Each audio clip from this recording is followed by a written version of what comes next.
Liftoff will start in T-minus 10 seconds.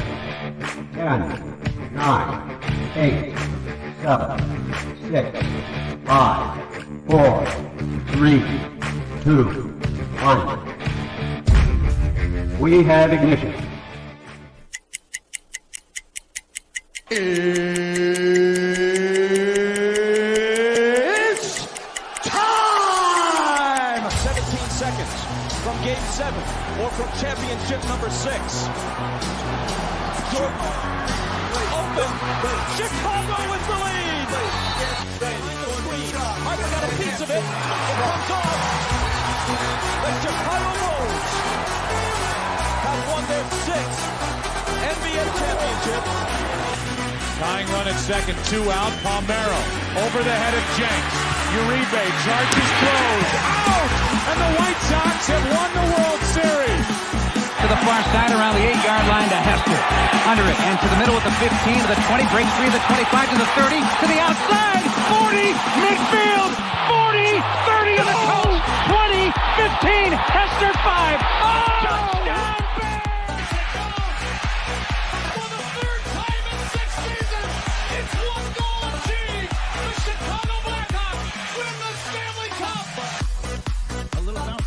Toward Bryant. He will glove it toward Rizzo. It's in time. And the Chicago Cubs win the World Series.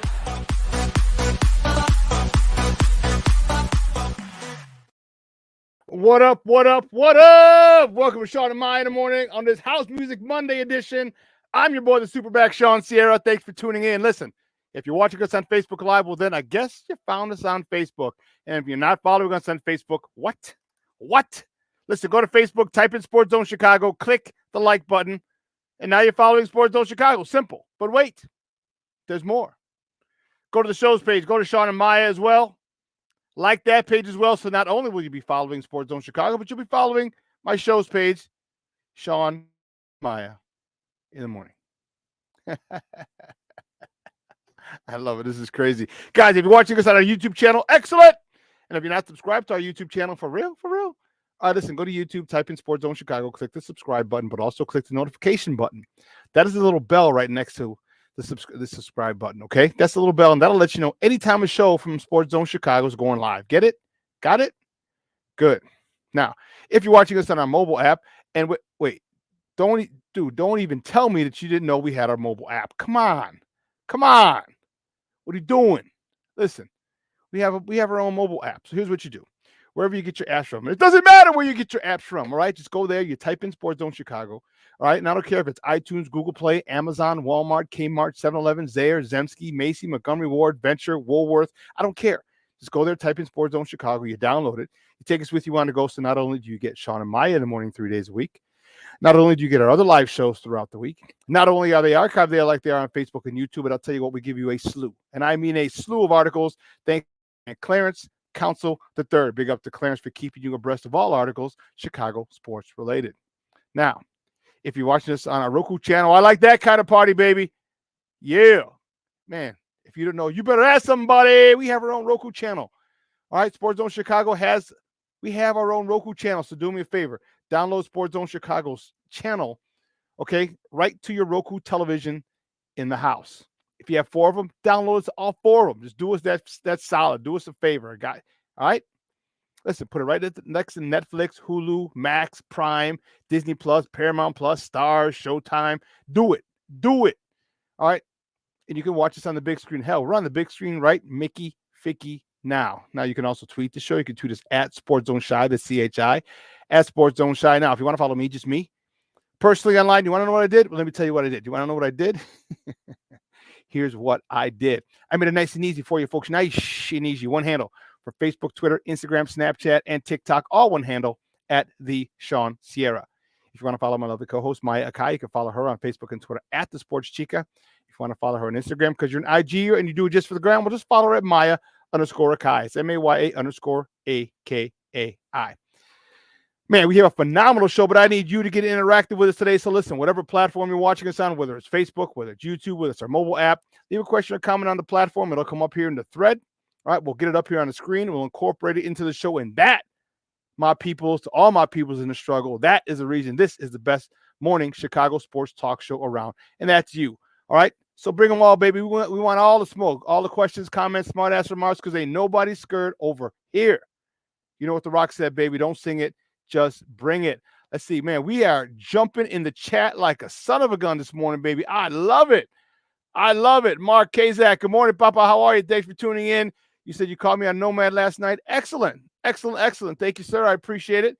I appreciate it very much. I'm glad hopefully you become a follower here at Sports Zone Chicago, one of the new sports owners. We appreciate it. And we keep it real, man. I keep it real. I keep it a buck. I got no agenda.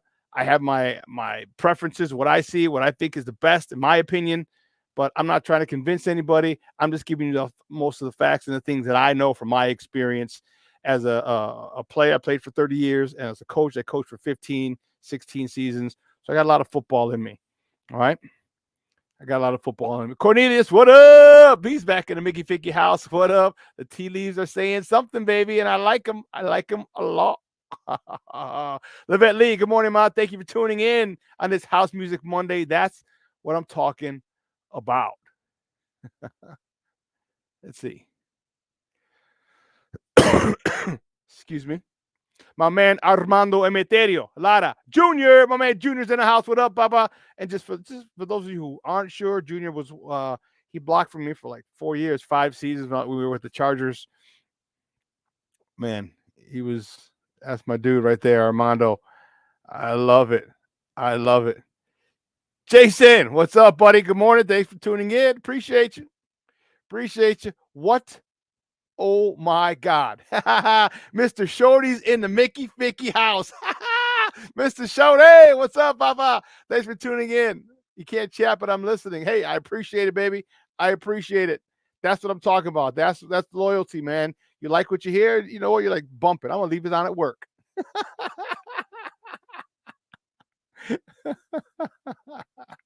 I appreciate it, Shorty, man. Thanks for tuning in, baby. Thanks for tuning in. That's good stuff. Brandon Schutz in the Mickey Ficky house. Good morning, Papa. How you doing? Thank you for tuning in. My man Luis Mejia in the house. Rise and grind, Papa. Thank you for tuning in. It is Super Bowl week, baby. Yes. Yay. I'm telling you, I'm fired up today, baby. My man James Ford in the house. That's what I'm talking about. Much for tuning in. Patty Lara in the house. How are you, man? Thank you for tuning in. I appreciate it. Man, oh man. Short here full. My entire life changed with this new job and it sucks. Hey, listen, remember, everything's temporary. Everything's temporary. All right. Good things, bad things, everything's temporary. It'll work itself out. I promise. Hey, but at least you get to listen to us. All right. At least you get to listen to us. Listen, I don't know a lot about a lot, but I do know this. More of the usual suspects will chime in today. Later as the show goes on, that, my peoples, I can tell you. That I can tell you for sure. All right, man, what a phenomenal. Did I say phenomenal? Phenomenal show, man. Oh, man. Woo, Charlie. No, not that one. Here we go. Come on. So at 9:50, my man Darnell Mayberry from The Athletic is going to join us. A lot is going on over on the west side, all right, over at the United Center. And most of it is not good. We're going to talk with him. He just wrote an article. We're going to post it on my personal page, on Sports Zone Chicago's personal pages as well. The article from Darnell Mayberry. He's a Bulls beat writer for The Athletic. Man, just a lot of craziness and dysfunction going on over on the west side. And then after, that's what I'm talking about. After that, about 10:15, my man Herb Howard from the Bigs is going to join us, and we're going to talk Bears football. All right. A development occurred yesterday that some people are taking as well, it depends on whose camp you're in. If you're camp Caleb, you're saying, it doesn't mean anything. If you're camp Justin, you're thinking, oh man, this is All signs indicate the tea leaves, as as Cornelius so eloquently put it, are leading us towards something. All right. So take it for what it's worth, and remember, you know what? Here's one thing. I don't mind if we disagree. You don't have to like what I say. You don't have to agree with me, and that's cool. I don't have to agree with you. It's a wonderful thing about this country. I would just be respectful. All right. It just seems like every other platform, like a Twitter and X and Facebook, and people they laugh like, "Oh, I can't. You think this, this, and this? You're a clown. You're this." I'm like, "Well, first of all, your mom was a clown, but that's neither nor there. Like, there's no need to get disrespectful, because I don't agree. You deal with petulant. You're acting like people are acting like petulant brats because someone doesn't agree with their take, doesn't agree with their point of view. Guys, we're not solving the world's problems here. We're not even solving the migrant crisis here in Chicago. Okay, we're talking sports. Okay, and we can look at things from different perspectives. We can believe different things. We can see different things. It's cool.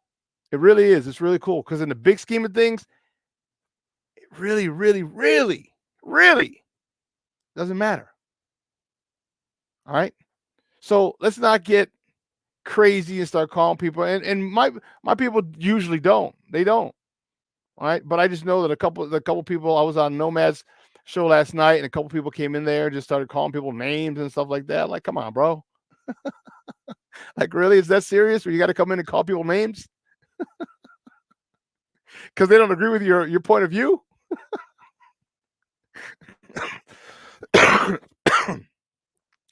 I have the remnants of that little cough and cold that I had.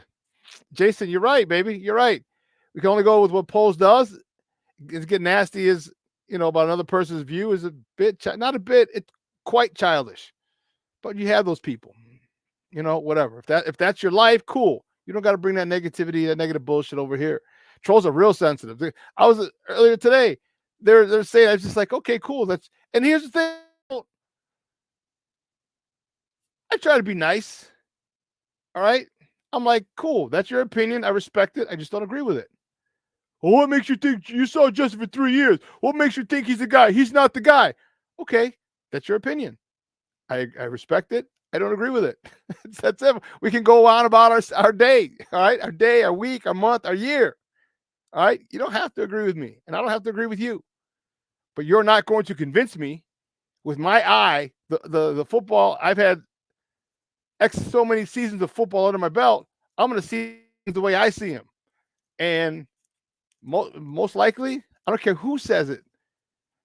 I'm not going to change. I'm not going to change my point of view because I'm confident in what I've seen, in my experiences in this game. So, again, we can just agree to disagree, and that's cool. Like I said, most people here, this doesn't usually happen here, but we're getting more and more followers, which I'm extremely happy about. Okay, and the word's getting out. All right, make sure you smash the like button, hit the like button where you're at, whether it's on Facebook, whether it's on YouTube. All right, our mobile app, where just hit the like button, smash the like button for us.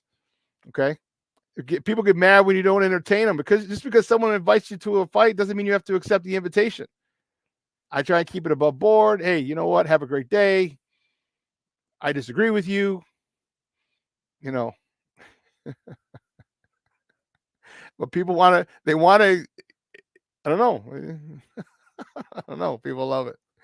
They love it. I don't know. I guess this is the only excitement they get in their life. But yeah, I'm excited, man. It's a great show. All right. Darnell Mayberry at 9:50 and my guy Herb Howard at 10:15. And we're going to talk about a lot, man. We got a lot to talk about. And man, I just,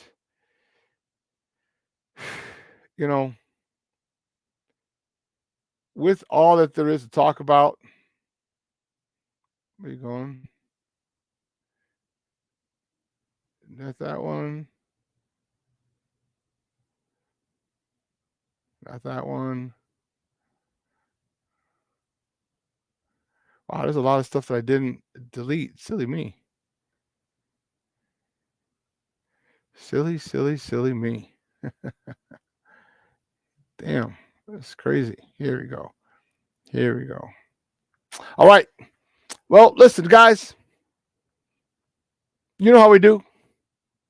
The first segment of every show is called Top of the Morning. It won't come just when you want it.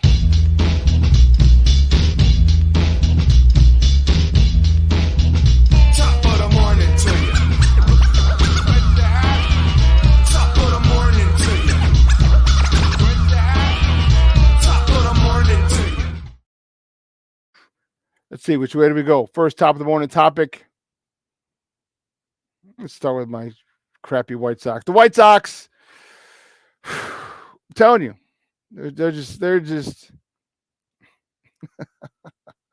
poor excuse for an organization. The White Sox trade Gregory Santos. He was a closer last year.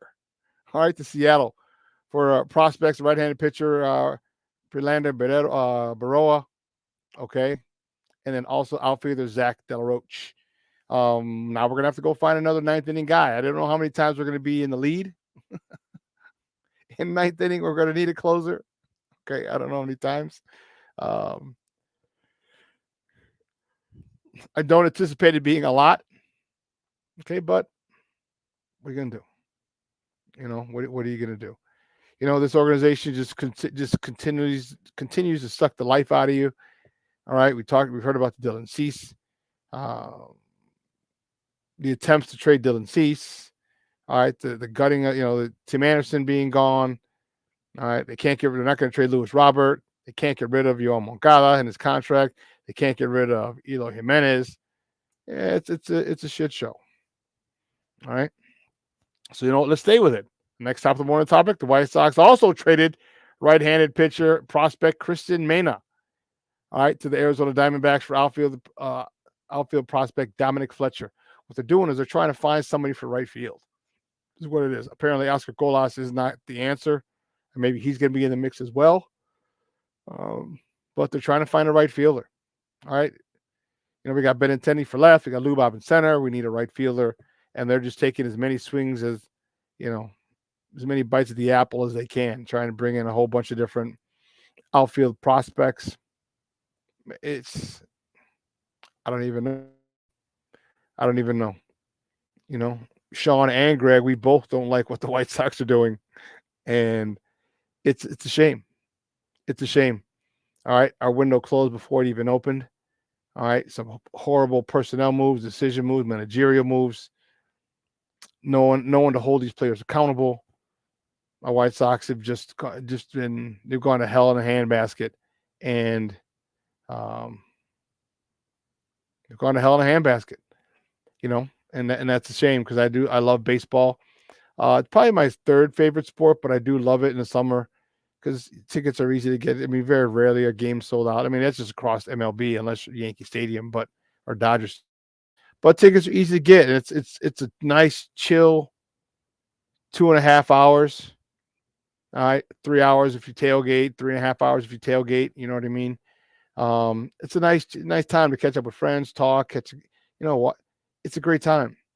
And unfortunately, I will not be at Sox Park very much this year. I may go to a game 2 or 3 times. All right, 2 or 3 times. Because I don't like what they're doing. I'm not going to support them. I'm not giving them my money. Bottom line. And somehow I don't think Mr. Reinsdorf's going to go broke if he doesn't get my $30 for parking and $20, $30, $40, $50 for a ticket and money for my concessions. I don't think, but it's just a principle. I'm not giving it to someone who doesn't give a shit about us and to put a winning product on the field. It's that simple. Nothing more, nothing less. C'est la vie.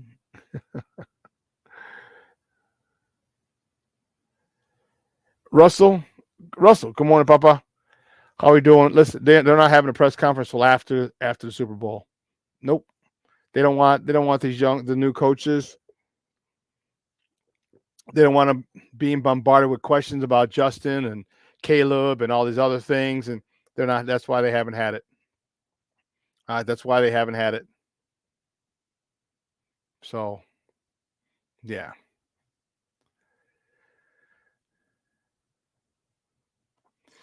Keith, thanks for tuning in, Papa. What is it with the organizations in Chicago where they fail to develop talent, identify great coaches, or pay players? You know what? That's a good question. I don't know. The Cubs seem to be the only team right now. Okay. They brought all the kids up when they hired Theo. Okay. They allowed him to cook. All right. He went and he got a lot of those prospects, a lot of those people on the 2016 World Series championship team. All right. He brought a lot of them over. Brought Anthony Rizzo over. Okay. Rossi, Lester.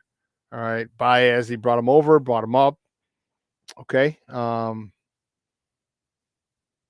then maybe he saw the time had run. Their time had run its course. So I don't know. The White Sox, they don't identify talent. There's only 4 people in the White Sox history in the last 40 years, or maybe in their history, that they've drafted, developed into an all-star. It was Tim Anderson, who's a third baseman, Joe Creedy, Frank Thomas, and one other person. That's it. In like 40 years or 50 years. That's the only person you've drafted that turns into an all-star. That's a problem. All right, the Bulls with Garpax, that whole situation was terrible and looks like it's a continuation with Acme. Yeah, I don't know, Keith. I really don't. I really, really don't. A lot of time it seems as if we're acting and behaving like a small market, mid-market town, like we're Kansas City or something. I think we're the Royals. Okay. And it's a shame when you have a phenomenal sports town like Chicago is, to have owners who don't care, who have owners who's all about the bottom line for them. Okay. And that's the thing, is like, it's frustrating. It really, really frustrating, because we deserve a win. We deserve winning teams across all sports leagues. Okay. Think of all the great players to come out of Chicago, hoopers. All right. And the Bulls can't, not since Derrick Rose. And have they truly been relevant? All right. That's 8 years ago, 10 years ago. You know what I mean? And if not more, at the Blackhawks, they're doing it. They're starting to rebuild again. All right. We got to give that time. The White Sox, I told you, they've gone to hell in a handbasket. The Cubs are in the middle of it. The Bears are in the middle of it. Okay. It just seems like there's always something. Always something. I don't know. I don't know what else how else to put it. So anyway, the next top of the morning topic. This for real. Zach LaVine has decided to undergo season-ending foot surgery. Yeah. So he ended up playing in 20 games, 30 games this year? He's going to sit out, Mr. $215 million. $215 million. All right. I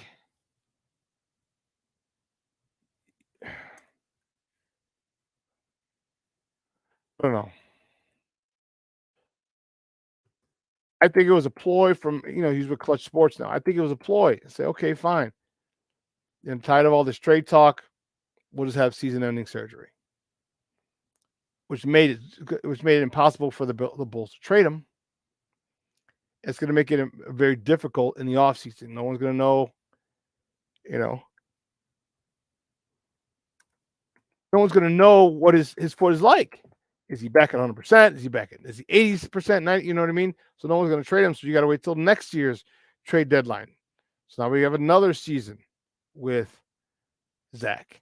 And again, who's going to want to take his $215 million contract? Not a lot of people. Not a lot of people. So I think it was just a ploy by Clutch Sports, his representation. I just think it was.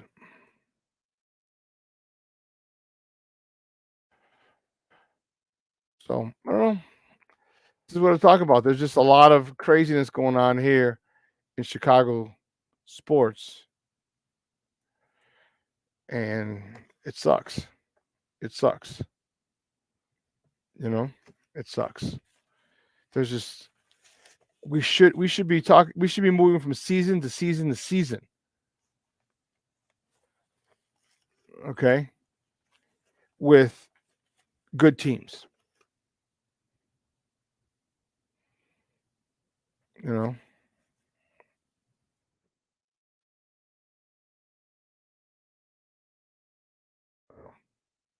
I don't know. One thing that I didn't do, had to get that Oh, it's rough being a Chicago sports fan right now. Really, really is. But there's a silver lining at the end of in this cloud. There really is. There really is. And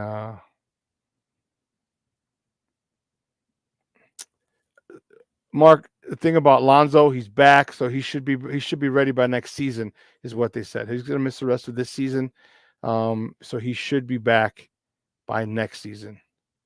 Well, Keith, their medical staff has been questionable for a long time, man, a really long time. A little dang, remember when he had to have the spinal tap? They're like, "Oh, he's fine, don't worry about it." And he had to end up going to the hospital, had a spinal tap, and like, oh, well, maybe something is wrong with Luol.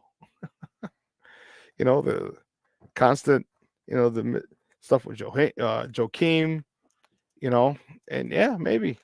And it's funny you mentioned that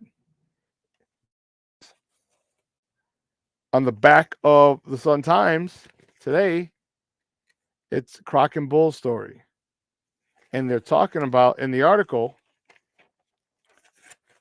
It says, of course, bulls are snake bitten. And they're talking about, did Michael Jordan curse the bulls when he left?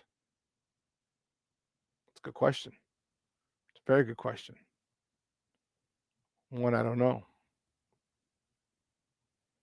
One I don't know.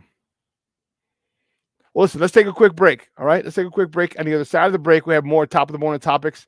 All right, so don't go anywhere, folks. Keep it locked right here. Shawn and Maya in the morning on Sports Zone Chicago.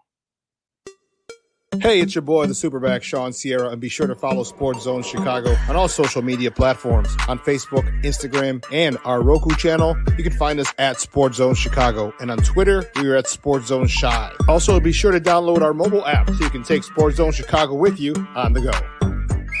Time out. How are you feeling right now? Happy? Excited? Angry? Overwhelmed? One of the best things you can do for your mind health is to name what you're feeling. It can sharpen your awareness and help you talk about your feelings with someone you trust. Here are 3 questions to ask yourself.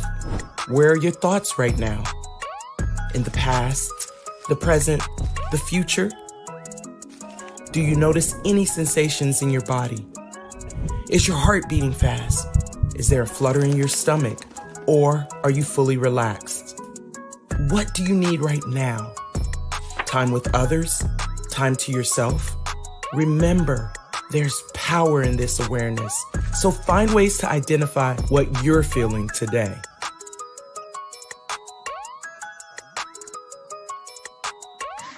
Hi, guys. Hey. Hi, Megan. Hey, Jessica. Megan, you're a tramp.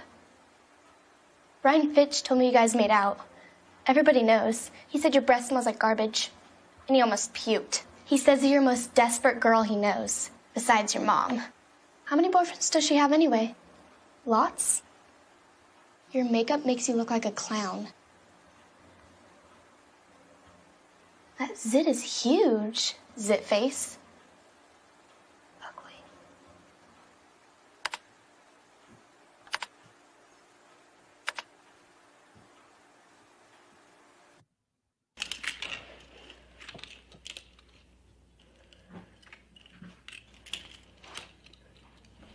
Hey, bud, what you doing? I'm playing with cars. Cars? Can you show me what a car does? Whoa, whoa, whoa, whoa, whoa. Hold on a second. First of all, this is a school zone. So you need to put down your cell phone, stop texting, and let's get to driving. Now you're coming up to a stop sign, right? You need to slow down and stop before you hit that Y line. I want you to look left, right, left. You don't want to get hit by a car going on your left and to your right to make sure you don't get sideswiped by a guy coming from your right. You're coming, and you see a crosswalk. You better slow your horses down because the #1 rule of driving is always yield to pedestrians. Now stop, pull over, and you are done driving. Gosh, what do they teach you kids in school nowadays?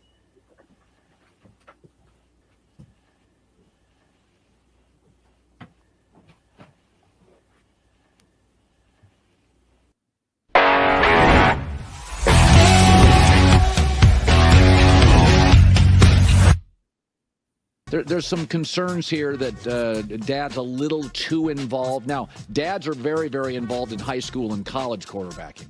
So that's just part of the new world we live in. But I still contend, you're going to think I'm nuts here. I do think it's possible that Washington trades up and Chicago allows Washington to trade up because Caleb and his group do not want to go to Chicago. He's from the D.C. area. I think Dan Quinn is considered the big concern for Caleb Williams, and you have to admit this. Where you land matters. Chicago has never developed a star quarterback. Never. And here's the funny part where he goes and walks it back. And I had said, because I'd heard some concerns from them. Chicago Bears have been offensive and quarterback quicksand for much of my life. I said, listen, the Chicago thing is dicey, and I don't think everybody in this camp loves it, and I don't think they do. But then I was driving home from dinner last night about 8, and I got called by somebody in Caleb's camp. Somebody called and said, hey, we just don't want to be viewed as anti-Chicago. And they said, we do think there's a way to win quickly there, and it's the Houston way. Defensive coach, couple of weapons, cap space. And he said he thinks the defense is actually going to be really, really good. So he follows it. But Caleb's like, hey, man, Chicago's a big city. I love their passion. I don't want to go somewhere that doesn't care, where they're tarping off the upper deck. Like, I want to go somewhere where there's massive pressure and I've got to be great. And that's how he thinks. So I think his camp was like, hey, Colin, whoa. I don't want to be anti-guy. Colin, just to clarify, Caleb Williams is not stating that he doesn't want to play in Chicago. No. I was told about 6 to 8 weeks ago that his camp was concerned. The first clip courtesy of Fox, that clip courtesy of ESPN. Come on. All right, come on. Whatever issue, wherever you are on that particular side, cool. Whatever. Whatever. Oh man, that's yeah. So 17 years ago, yesterday, 17 years ago, yesterday, this happened. To the far side around the 8-yard line to Hester. Under it and to the middle at the 15 to the 20. Breaks free of the 25 to the 30 to the outside. 40 midfield. 40 30 to the coast. 20 15. Hester 5. Oh! Touchdown Bears! Let me tell you, if you're a Bears fan, you know exactly where the hell you were at that particular moment. You remember exactly, vividly, as if it was yesterday. You knew where you were at. I was in Pilsen. At a Super Bowl party. I was in a basement apartment. We were so excited. The people who were throwing the party, they printed out the words to bear down Chicago Bears, so they put it around the room. All right, so you can read it and see and sing along every time the Bears scored, and obviously they scored on the opening kickoff. That's how crazy it was. All right, we thought we were going to win the Super Bowl. I just knew we were after the opening kickoff. No one had ever done it. Devin Hester, rookie season, dude. That just watching that gave me chills. Gave me chills. You know, yeah, that gave me chills, man. It was awesome, awesome, awesome, awesome. Uh, sad news, man. Sad news. Legendary actor Carl Weathers passed away at the age of 76. He was known as Apollo Creed. All right, recently he was on The Mandalorian. You know, he was in was it Happy Gilmore, uh, Action Jackson, which was one of my favorite movies. He was with Vanity. God, she was smoking, and you know it was. He's one of those guys who's larger than life. All right, he's a lot. He played he played for the Raiders, a linebacker for the Raiders. He played in the CFL as well. Um, and Stallone had a little private message, and he was fighting back the tears. You know, he was fighting back the tears because he's known him since, you know, for what, 30 years now? Shoot, 70, so we're talking 50 years. That's crazy. But legendary actor Carl Weathers, aka Apollo Creed, passed away the other day at the age of 76. That one hurt. That one hurt me. You know, the one thing that really sucks, that really sucks as you get older, is a lot of your heroes start dying. And that lets you know how old you're getting. You know? And man, Apollo Creed had, I mean, when I first saw him, I was like, holy sheesh. Like his body was perfect.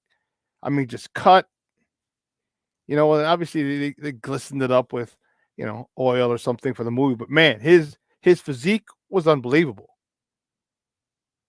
Unbelievable.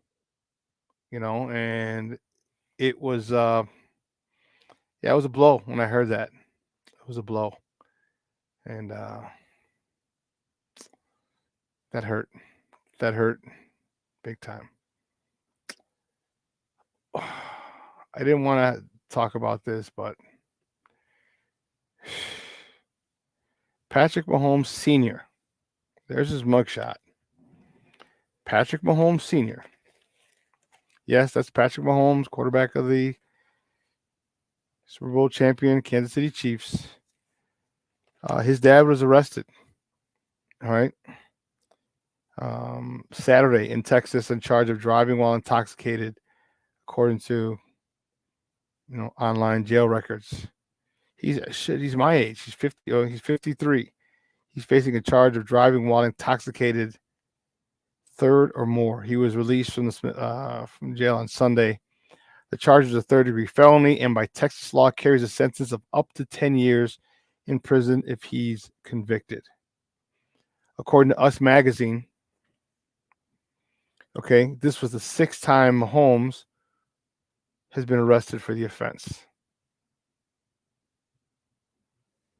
It's 8 days before his son is supposed to play in the Super Bowl. You know, it's unfortunate. You got to do better. You know,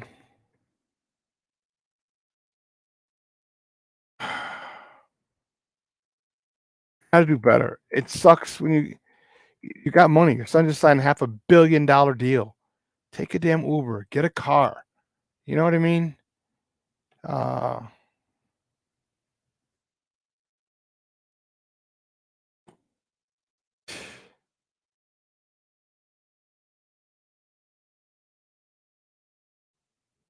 you know, I don't know. It's sad, man. It really sucks. You know, it really sucks.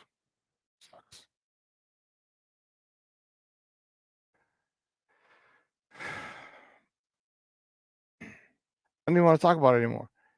You know, but you kind of have to. It's like, um,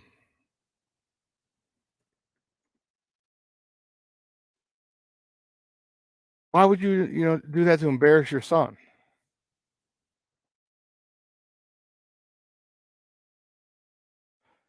Like that's embarrassing. It's not the first time, the second, or third, or fourth. It's your sixth time. There's a problem there. There's a problem there. And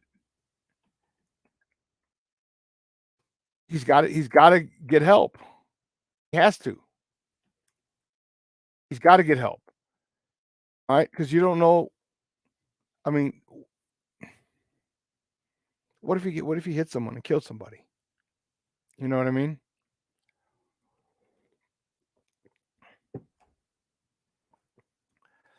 Then things are a lot different. All right, they may attack. They may sue him. They're going to sue him. They're going to sue Patrick.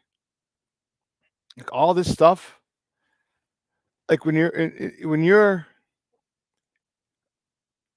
a close relative of a celebrity, immediate family, you can't act a fool because everything comes back to that celebrity. It comes back. So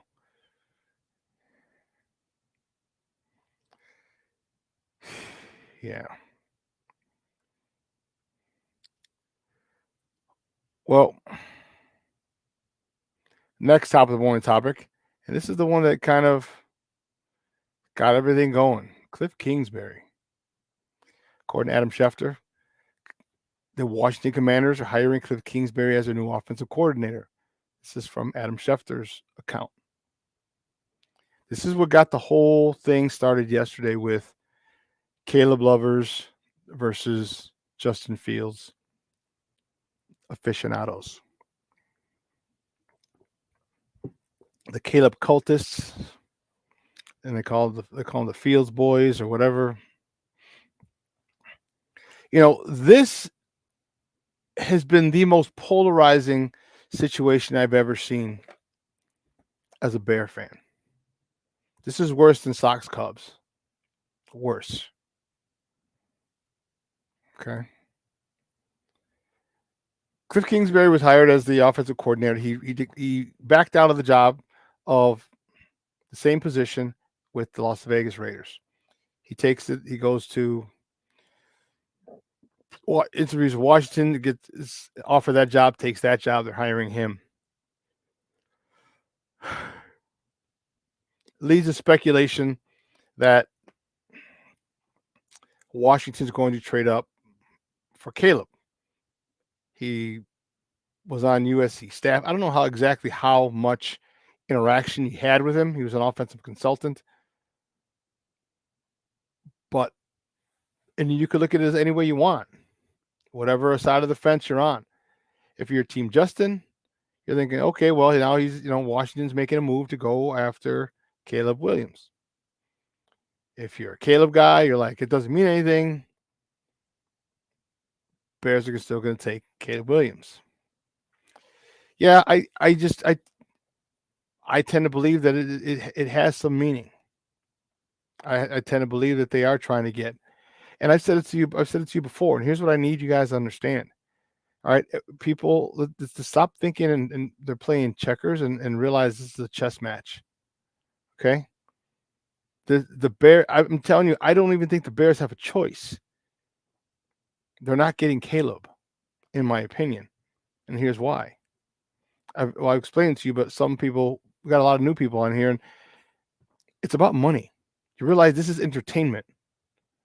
NFL wants parity. And what better way to build a franchise that is downtrodden? Remember, they just got rid of Daniel Snyder as their owner.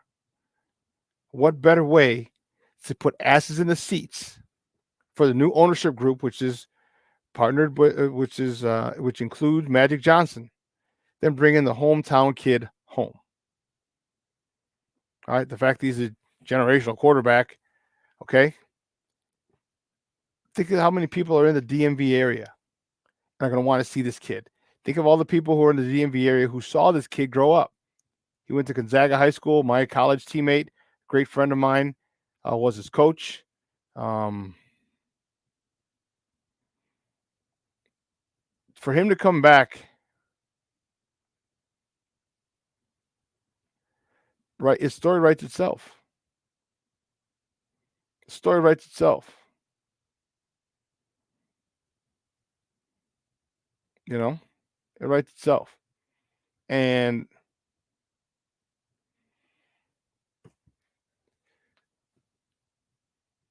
the thing that the people don't understand or don't want to understand or whatever, I don't know what. This is about money. At the end of the year, at the end of the fiscal year, the owners are still going to get a check for $300+ million. Every single owner, except the Green Bay Packers. They are owned by shareholders, not an individual owner. Think of what the NFL tells people what to do. NBA tells teams what to do. Why do you think they don't have the lotteries and everything live anymore? Remember they used to have the lottery, the ping pong balls and this and that. Stop that. All right, they stopped it. All right, the Bears don't have a choice. This is about money. Caleb's going to Washington. All right, he's putting asses in the seats. Everybody's going to want to see this kid. Jersey sales are going to go through the roof. $100 plus a pop. $150 probably a pop.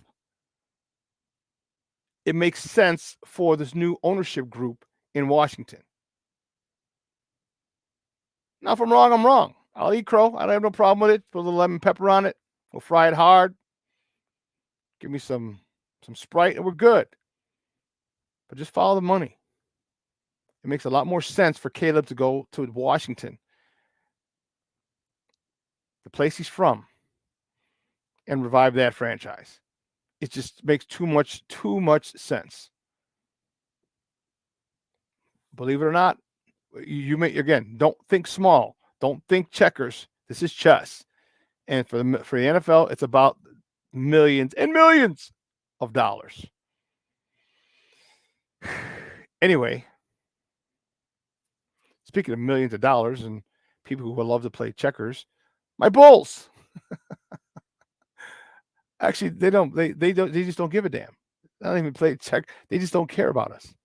They just don't give a damn about their fan base. My next guest is a good friend of the program. He's been rocking with us for years over here at Sports Zone Chicago, and you've definitely heard his name, read his articles. He's the Bulls beat writer for The Athletic.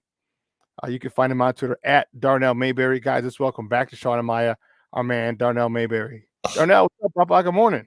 Good morning, Shawn. How are you? I am wonderful, bro. Wonderful. Happy with the news, the Bears news that Cliff Kingsbury got hired by Washington. Because I love Justin. I think Justin's a dude. A lot of other people don't agree with me. They're entitled to the wrong opinion. That's fine. But I digress. I'm good, man. I'm good. Happy New Year. How's the fam doing? The fam's good, man. I'm a little under the weather, so please bear with me. I got a little respiratory thing going on. It's just you caught that, dude. I caught that last week. It's bad. What were your symptoms? I had it seemed really odd. I had a cough, but it was like independent of everything. Yeah. Like once I stopped coughing, I was fine. But it was a dry cough when I started coughing. It was very violent. It'd be like 3 or 4 or 5 times, and it was really, really powerful. And then luckily I got I went and had to get a shitload of freaking throat lozenges and stuff to keep it from being irritated, but it hurt, and then it started to ease up, and I still have the remnants of it now, a lot of phlegm, a lot of everything, and just man, it was bad, and I lost 9 pounds, bro. I lost 9 pounds. Yeah, I'm having some of the same things. Sounds like it's the exact same thing, just a lot of coughing, and so please bear with me, man. I don't sound the best right now. But you look great, dog. So who cares, bro? Appreciate it. So the Bulls, man, what the hell's going on over there, bro? We read your article the other day. Make sure we check it out. I'm gonna post it up on my site and Sports Zone Chicago side. But you talked about the craziness going on over on the West Side. All right, Zach LaVine now has determined, or maybe Clutch Media or Clutch Sports has determined, that you know what, I'm done for the year. All right, he's gonna undergo season-ending foot surgery. Dude, what's that about? How many games did he end up playing? Like 25, 30, something like that? 25. It just wasn't good. He missed 17 straight with this same foot injury that cost them some time, all that time in December. So Mm-hmm. the one thing about Zach is, he's always told us that if he can play, he's going to play. If he can play through it, he's going to play through it. So I give him a little more credence that if this is something that he's saying he can't play through, he can't feel like he's going to be himself coming out of this, going down the stretch for the rest of the season, then I take him at his word that he needed the surgery. Obviously, the conspiracy theorists out there and going to point to Clutch and say, well, they orchestrated this. They didn't want him traded to somewhere else, that he didn't want to play a team that he didn't want to play for. But Zach wants to play basketball, and to sit out the last 32, 33 games of the season, that goes against everything that we've known Zach LaVine to be in his time here in the Chicago Bulls uniform. Yeah, it's unfortunate, What was your take? I mean, you're around those guys every day. There was a lot of in speculation about Zach buying in. Zach went down, DeMar went down. All of a sudden, them jokers started winning. Billy Donovan looked like a really good head coach. Like, oh, snap, this is what Billy Ball looks like. Then all of a sudden, DeMar comes back. He's like, it seemed like he bought in. All right, they kept winning. Not like they're in first in the East or anything like a couple years ago, but they started winning on a more consistent basis. And so the question lingered, if and when Zach comes back, will he buy in? Your thoughts on whether or not he bought in? Because they started winning a couple games. They won a few games with him still when he came back. Is this the type of ball he wants to play, or does he want to be ball dominant like him and DeMar were the last couple of seasons? Yeah, he wants to be ball dominant, and there's no doubt about that. That's his style. That's what his preference. That's how he feels like he best plays this game. That's how he's played it his whole life. But he hasn't really won throughout his life, and that's just the hard truth on Zach LaVine's career. High school, college, pro level, Zach LaVine's never been on winning teams that won at a high level. So, playing his way is only going to get him so far. And I think that's what Billy Donovan has been trying to say for the last 3-4 seasons now, is that Zach can go out there and score 30, 35 a night if he wants to, but they're going to win 30, 35 games every year. If he wants to become an elite player playing for an elite team, he needs his teammates. He needs to focus more defensively for 48 minutes. He needs to make sure he's taking care of the ball better and making better fourth quarter decisions. All the things that we've talked about, Shawn, but over the years with Zach LaVine. Mm-hmm. When he came back, he was a different player. He was doing more with less. He was limiting his usage, taking more catch and shoot threes, things like that, playing in transition, being more of a facilitator and getting others involved, and especially Kobe White. So to me, it seemed like that was a stretch to expect Zach LaVine to continue playing like that throughout the season. It felt like he was trying to go along to get along and just kind of waiting for things to break back his way and say, maybe, sure, I showed you guys I could play like this. Maybe we're not going to start winning. Now I'm going to go back to doing what I want to do. But you're right, Shawn. They were winning when he was playing like that. So it just seemed like it was an even stronger message to Zach to say, this is how you have to play in order for us to be successful. And guys, we're talking with Darnell Mayberry, the Bulls beat writer for The Athletic, talking Bulls basketball here on Shawn and Maya in the morning on Sports Zone Chicago. I loved it, dude. When he came back, before he came back, I said, look, it's not a foregone conclusion that he's getting traded. I'm like that. There's 215 million reasons why there could be a bump in the road and him being traded. I said, but if Zach comes back and buys in, like Zach's one of the most and there's tons of athletes. Damn near everybody in the NBA is athletic. But dude, he's one of the most athletic people that I've seen. We've seen him play defense. We've seen him rebound. We've seen him assist, facilitate. We've seen him do everything when he wants to. When he can be a lockdown defender. When he wants to, he can be a great facilitator. When he wants to, he can average 6 to 8 rebounds a game. When he wants to. My only question was, how bad does he want to do it?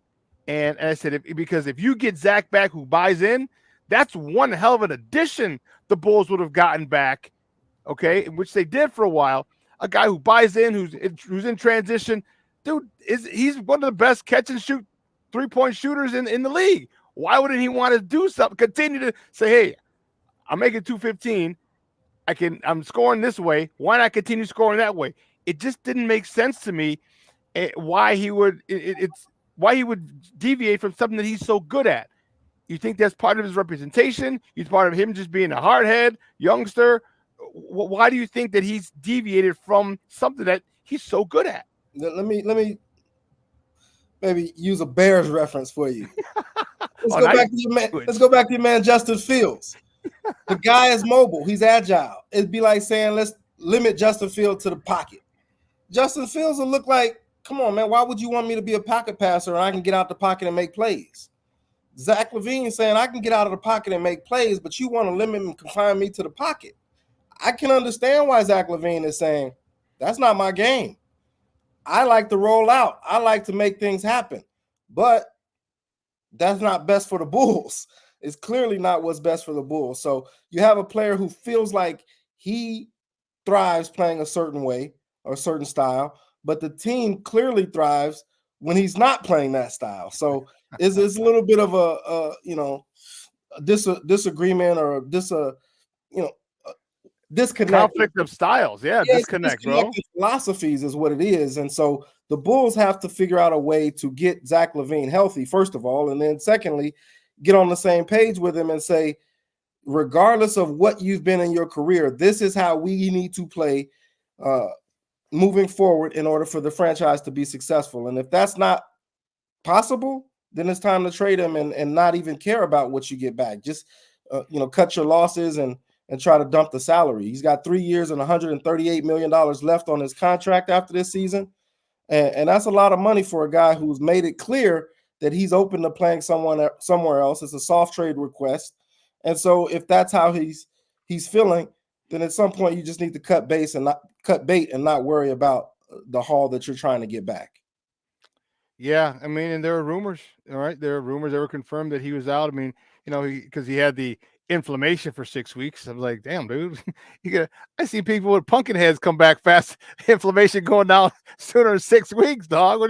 I was like, I mean, I knew what it was. We all knew what it was. They were just trying to trade him, and no one wants that contract. What's the likelihood of him getting moved in the offseason? And if not the offseason, because people may still be leery about his foot, next trade deadline, because now the money that he's owed will be a lot less, and it'll only be 2 years on that deal left.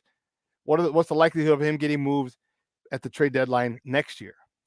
It's hard to say right now. I mean, that's a whole year away, and Zach LaVine has a lot to prove coming back off of another surgery. Obviously different from his knee, but now it's his foot. So he's got a lot to prove. He's got a lot of money on that deal. And before this, I mean, teams were already wondering if he's a winning player, wondering if he could be the second best player on the team, if not the best player on the team at that money. And so there's so many different question marks surrounding LaVine that now that he's having this foot surgery and is going to miss at least 4 months into the summer and the offseason, that's just a lot of red flags on Zach LaVine for another team that would be interested in bringing him in before the next trade deadline. What's up with that dude? What's up with Agent Zero, bro? Because he looks like a different young man. He is confident. He steps out of his car, the parking lot, he's in range. Talk to me about the maturation of Kobe White, and just talk to me about that whole thing, dude, because I've enjoyed watching him grow. I mean, hell, he grew up in front of our eyes, dude. He came here, 19 years old? You know what I'm saying? Like, as a kid. And watching him develop, watching the team not give up on him. That's my first and foremost. But watching him develop into, in my estimation, a hands down all-star has been extremely, extremely refreshing. Talk to me about you. Like I said, you're there, you're with him every game, dog. Talk to me about what you've seen in his maturation process from a 19-year-old kid who got here from Carolina to today.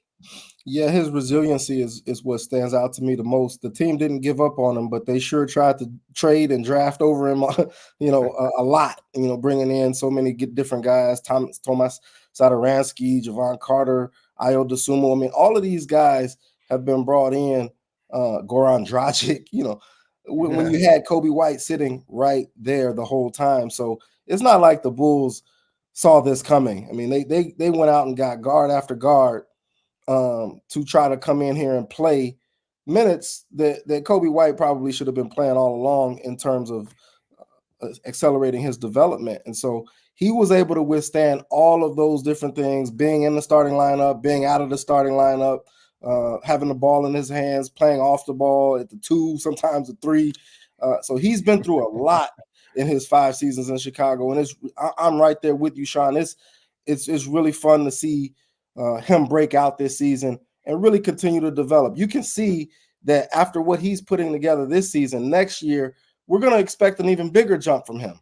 And that's going to be the next level for Kobe White. Can he refine and fine-tune his dribbling, ball handling that much more? Can he get that much more consistent with his shooting and decision-making? And then basically be able to take over games more consistently with his scoring in the fourth quarter. Those are the next levels that you'd like to see Kobe White take. But I give him all the credit for what he's done this season. This has been a breakout season. He should be in the conversation for most improved player of the year. I agree. I can't argue that at all. Hell yeah, he should be. And it's not being a homer. It's being watching a dude, like you said, just against adversity. Has he talked to you about anything? Like, at times, like, man, it was tough, but I just, you know what I mean? Like, because you're there, and like, what got him through this? What got him, to continue to work on his 3-point shooting, continue to work on his ball handling, continue to work on his facilitating. It still needs work. Don't get me wrong, but it's noticeably improved from when he came in as a rookie. I mean, again, he's 19 years old, probably didn't play a lot of defense in AAU ball in high school. Dude, his game has really stepped up. Has he talked about anything and what he's done to get to this point? Yeah, Kobe's work ethic is incredible, and he'll tell you that. You can see that. He's often coming back, and ever since he was a rookie, he would go back into the Advocate Center at night and shoot with his brother Will, late night shooting sessions, and he would just always put in a ton of time on his game. And so I think you're starting to see that paying off. He also credits his family. I just mentioned his brother, his mom and sister. They're very close. They come visit him when they can here in Chicago, and his teammates. He always credits his teammates and coaches for giving him confidence, instilling in him belief that he can go out there and make a big impact on games. And so, he credits those things, but really the work ethic that I see in Kobe White, he's never been discouraged and publicly and, showing that on the court, pouting, anything like that. He just goes out there and continues to try to do things the right way, play the game the right way, and work on his game to be the best player he can be. Man, he's turned into one hell of a player, man. And guys, we're joined by Darnell Mayberry. He's a Chicago Bulls beat writer for The Athletic, talking Bulls basketball here on Shawn and Maya in the morning on Sports Zone Chicago. What's the situation with DeMar? Is he likely to get moved? Because he's in his mid-30s, man, and he's definitely not part of the future, but he's still still legit and viable option down the stretch.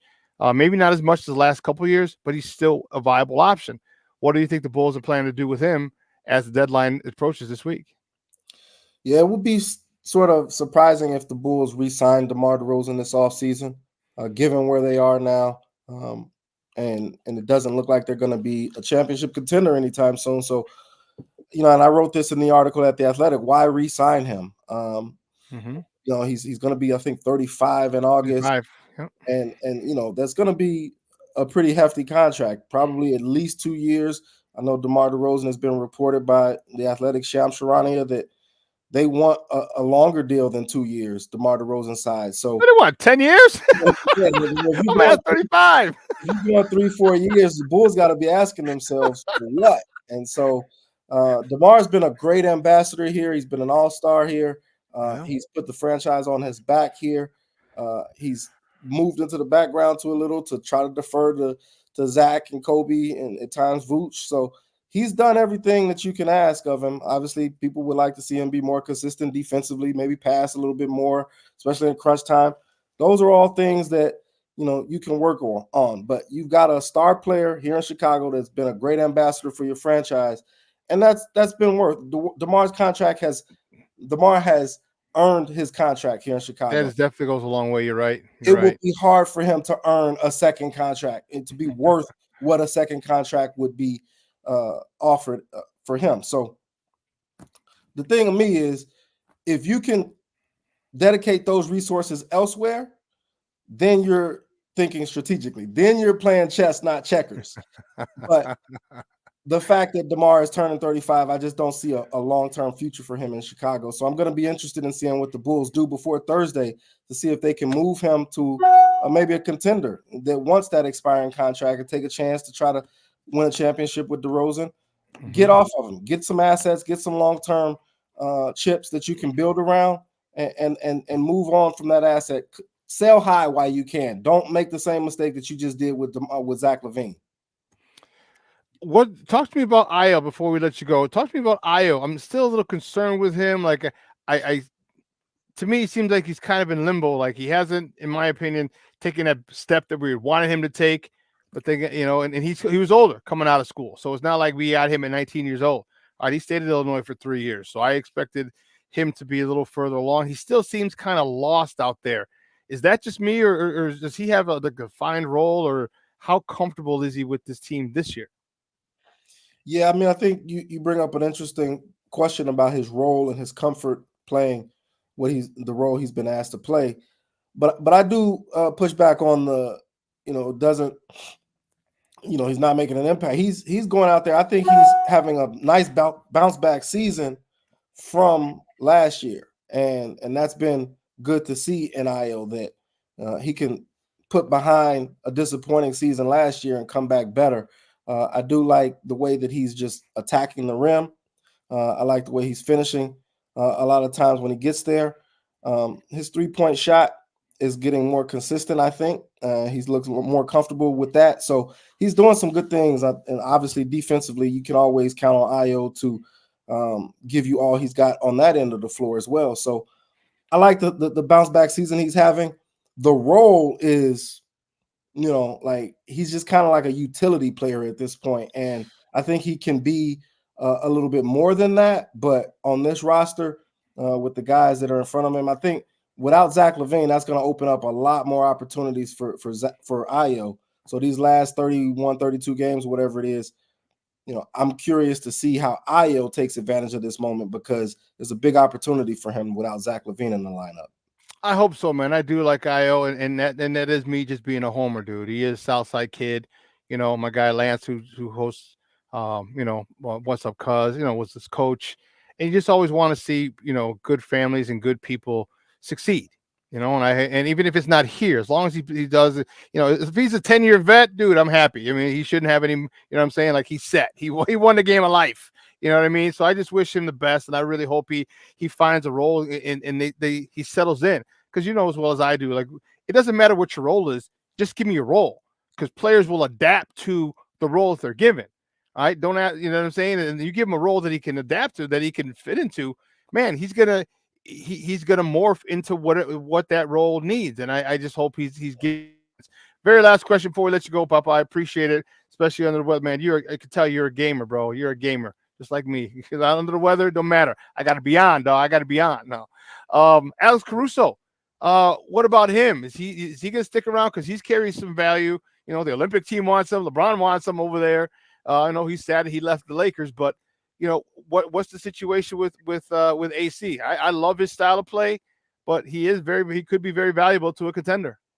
Yeah, for the longest, I've said and written that it makes no sense to trade Alex Caruso if you're trying to build a competitive club, but the Bulls may not be that moving forward. So at this point, the best way to build a competitive club is to go out and get assets from some of the talent that you have now that's clearly not meshing and working well together. And Alex Caruso is one of the biggest trade chips you have.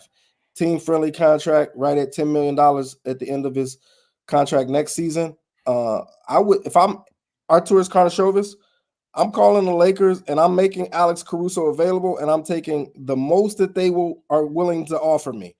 I want a young player or players. I want picks, and I'm going to say this guy is going to help you make a deep run into the playoffs. So they know exactly who Alex Caruso is. Lakers fans are killing Rob Pelinka for even trading him, and so to give them an opportunity to get him back, put a premium on that, and thank Alex Caruso for his time and send him on his way. Get some assets in return and try to accelerate your rebuild process. But holding on to him at this point, I don't see the point of that. Just like I don't see the point of how long DeMar DeRozan. Man, my cousin lives out in LA, and when they made the move, he called me. He was cussing me out. I was like, "What?" I didn't even know what. I didn't even hear about it at the point. I'm like, "What?" And he's like, "Dude, you got Alex Caruso." I'm like, "And?" He's like, "Bro, you don't understand." He goes, "Alex Caruso."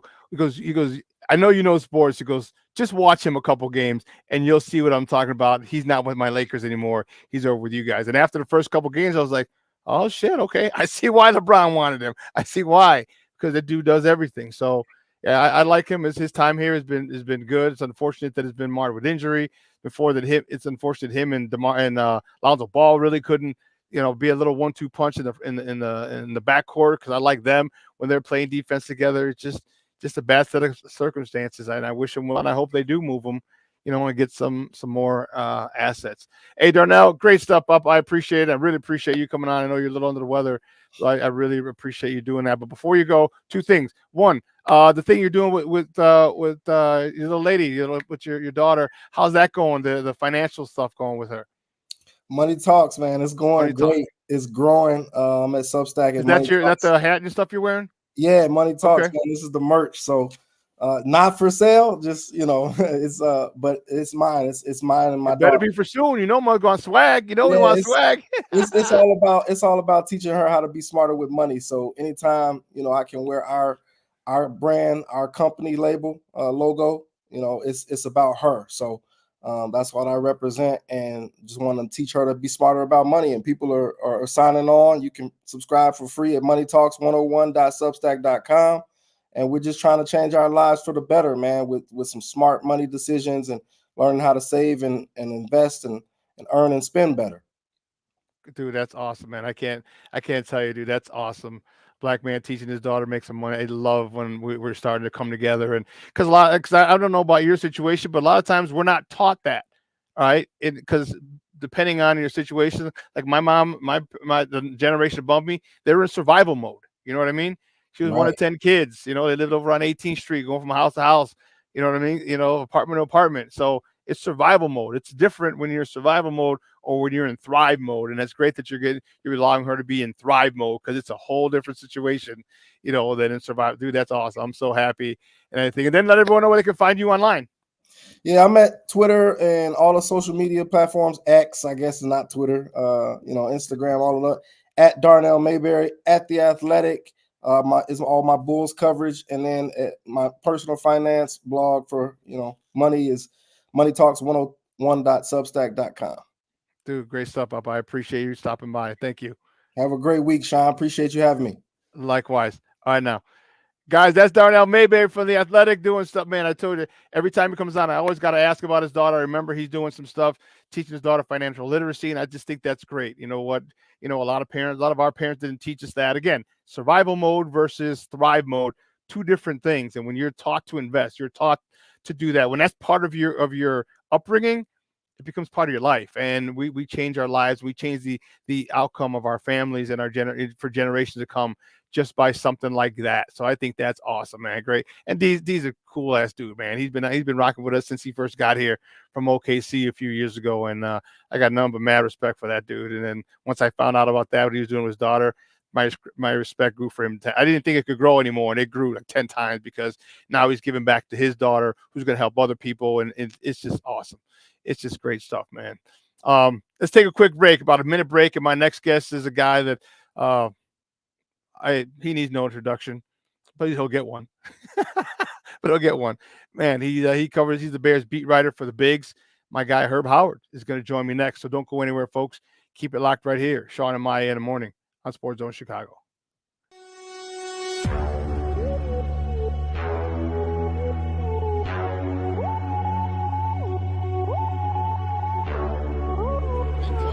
To run for 17, back he goes, here comes Chubb, there goes the ball, touchdown, Mooney! Jones will walk at the left tackle, time for Fields, now he'll accelerate to get the first down, great tackles, and he's off to the races, oh, he got a terrific block. For every generation, it has started with the call to serve. Discovering the purpose and the belonging earned with the title. learning to dig deep and push through adversity together, defending our nation and its people. It is a life of great worth and reward. But Marines are never really finished serving. Their commitment comes full circle, visible in communities across our country. This is Semper Fidelis, always faithful, always Marine, marking a path for the next generation. From that ACL tear, Kyler Murray on 3rd and 4 airs it out for Rondale Moore on the sideline, and it's incomplete. Working against Kyler Gordon. It's been the fourth quarter that's been the problem for Chicago as Herbert gets the carry, and again, Khalil Herbert finds some room. Personnel like this, 22 personnel. Jones, the motion man, Fields with time, floats it for Cole Kmet, who pulls it in at the 48-yard line. Chicago. And Fields on a design quarterback run with a good block in front. Fields down the sideline, tiptoes his way out of bounds near the 10-yard line. Second down and goal. Khalil Herbert, the running back. And Herbert the carry. Trying to get to the edge. He does. Does he have speed to get to the end zone? He does! It's a Bears touchdown! Welcome back to Shawn and Maya in the morning at Sports Zone Chicago. Those clips courtesy of Fox. Woo, Charlie, they got just those little highlights got the hairs on my arm to stand up. And if you wonder, and we're going to talk about this with my next guy.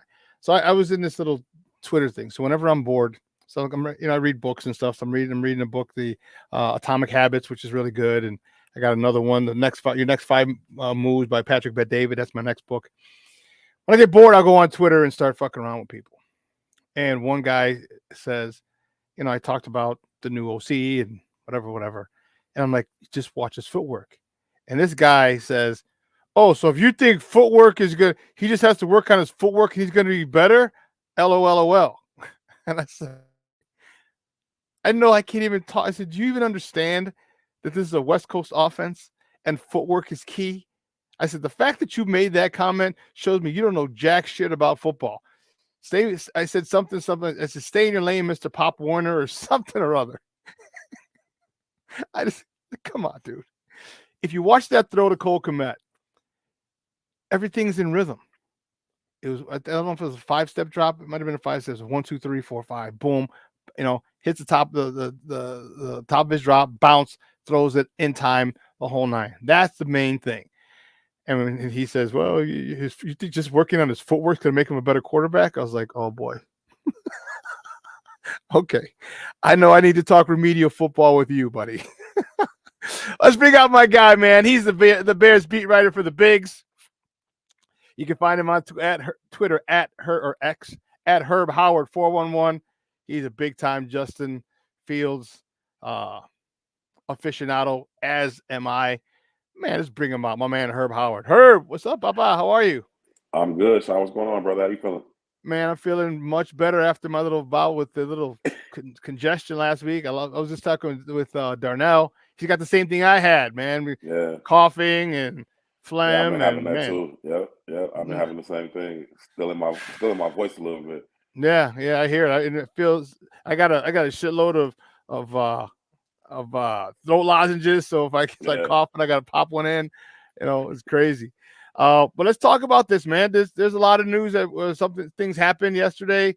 Cliff Kingsbury gets hired, or he leaves. He withdraws his name from the Vegas Raiders gig as an offensive coordinator. Goes to interviews with Washington. He becomes their offensive coordinator, and depending on what side of the fence you're on, like, well, it doesn't mean anything. Those are the Caleb lovers, the Caleb cult. Yeah. And if you're a Justin Fields guy like we are, we're like, well, man, that was his coaches at USC. It makes sense for him to go back. Give me your thoughts on that situation, Cliff Kingsbury, and does it signal anything to you about this whole Caleb Williams, Justin Fields situation?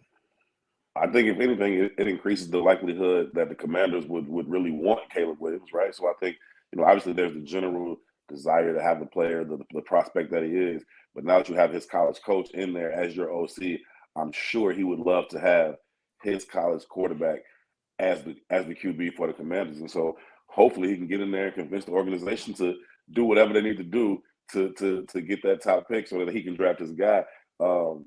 I would certainly be for it. They got some assets in terms of, veteran players on that roster, and then also the capital that would come with moving down, even if you only move down one and then maybe move down again. But, Cliff Kingsbury certainly makes it a little bit more intriguing that he's in Washington and he could be advocating. I'm sure he's advocating for them to go up and get his guy. I'm almost positive for it. And you know what? And I look at it differently. And, again, I love to mess with the jamokes on Twitter. And, and I tried telling them, I'm like, I said, truth be told, bro, I said, I don't think the Bears even have a choice. I'm like, listen, the NFL is entertainment. Okay. I'm like, what better way to get this struggling franchise? And I'm talking about the Washington Commanders. They still have the stink of Daniel Snyder on them. They got a new ownership group. You got Magic Johnson over there who understands the importance of marketing. Right. Okay. What better way to bring the hometown kid? One of my college teammates, one of my really good friends, was his high school coach at Gonzaga. All right. I didn't realize he could play with Olu Fashanu. I was like, what? Yeah. I was talking to my guy. I was like, you had those two on your team? I was like, no wonder you wouldn't stay, dude. Damn. But I digress. To bring him back, it puts asses in seats. Jersey sales go through the roof 100%. at $125, $150 a pop. And mugs can buy. Some people can buy 2 and 3 of them. Yeah. It makes sense financially. And I said, if once that trade happens, watch season ticket sales. What did it do to Chicago when Derrick Rose got drafted here? Yeah. What did it do to the Blackhawk population here in Chicago when Connor Bedard was coming here? This makes this is I kept telling people, this is chess. This is not checkers. NFL cares about this, about money. Yeah. And when they can help their franchises elevate, they can. That's my thought. And people are like, they're not going to do that. That's the conspiracy theory. I'm like, well, it's been so funny on Twitter, man. Every now and then I got time for it and I have a little fun with it. But it'd be crazy. It's like you can't be on either side and do it. Can't be. With Or you can be on the fence or have some nuance. It's like it's crazy. Like, so when the Cliff Kingsbury news came out yesterday, I tweeted exactly what I just told you. Like, okay, maybe he's going to advocate for him to go ahead and get his guy. And some guys tweet. You're a clown. How can you think that?